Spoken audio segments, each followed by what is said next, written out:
For students across the country, the school year is underway. For some, that means learning from a curriculum known as the International Baccalaureate, an academic program growing in popularity that's used in close to 5,000 schools around the world. Schools say the rigorous course load is why they offer the program, which is now in its 50th year. NewsHour Weekend sat down with the first female head of the foundation that develops the curriculum to discuss how it's preparing students to compete in a globally connected world. Christopher Booker has more. And what you have to do is completely different. Dr. Siva Kumari is on the road a lot, often meeting with educators from around the world. She's head of the International Baccalaureate Foundation, or IB for short. The organization develops curricula, also called IB, for students around the world. The foundation was started in Switzerland back in 1968. We were created as a reaction to the world wars 50 years ago. Essentially, a group of international educators, including those from America, came together to say education is more than just about academic achievement. To design an education program that promoted more than just test results, the founders looked to the progressive learning philosophies of the time. So instead of teaching rote memorization, they pushed analytical thinking. The first students to use IB often came from elite international families. But 50 years later, IB can be found in both public and private schools around the world. More than 1,800 in the US alone, educating students from different socioeconomic backgrounds.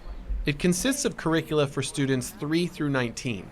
There are elementary, middle, and high school specific programs, as well as ones related to careers, all aiming to foster independent, curious students. We want to create children who are able to think critically, solve problems, able to write, to explain, to be focused on what they're doing, and to own the learning. The curricula includes standard subjects like English, science, and math, but students also take design classes to develop their ability to create products. In middle school, subjects are combined to study how concepts overlap. We are beginning to move towards a monoculture. IB approaches learning from a worldwide perspective, teaching students not just about local issues, but global ones as well. Studying a foreign language is required. The goal of it all is an interdisciplinary approach to the complex world the students will enter. We try to understand what is the psychology, what is the brain functioning of the child at that point. How do you take chances? How do you fail?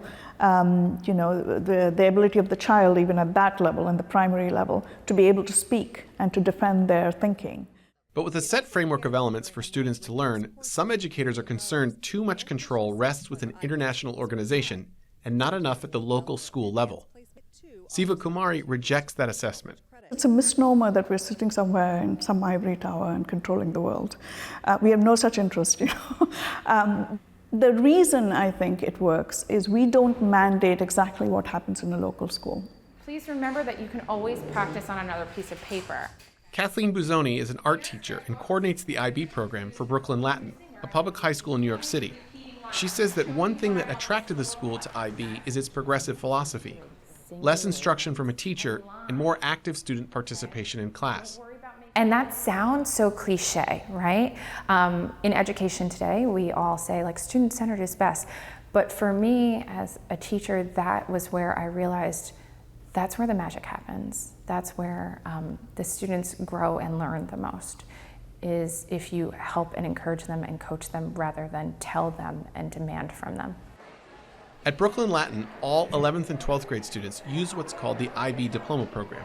It's a choice that a school might make instead of, say, offering advanced placement courses. The curriculum has 6 subjects, including art and science. And in order to receive an IB diploma, students must pass IB's own exams. But it goes further, requiring both community service and a 4,000-word independent research paper. The IB is not about one singular exam. So for one course, a student might do a group project or do an oral commentary, but then they might also do an extended writing, and then they might sit down in May and take a timed exam. But each course has at least 3 different assessments that combine together to give them a score. That is so unique and important because our students are not all perfect at taking multiple choice exams. This gives them the ability to show their excellence in several different ways. But for all the benefits that Buzzoni sees in IB, she's also concerned about the program's cost. And she's not alone. Educators around the world have called the program expensive.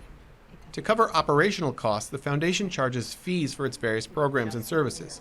Bozzoni estimates Brooklyn Latin pays about $1,000 for exams and fees for each 12th grader. The IB does amazing things, but it costs a lot to help to manage that program. And as a public school, that's a lot of money when we have 189 seniors this past year. But IB representatives say it's worth it, and Siva Kumari stresses that the programs produce students ready for higher education. 78% of IB diploma students go on to college right after graduation. The successful IB student is one in whatever field they've chosen, that they're able to be the person that colleagues consider this is a mindful person who asks the right questions, who is able to drive consensus, who's able to provide the long view on things, and be the wise person in the room.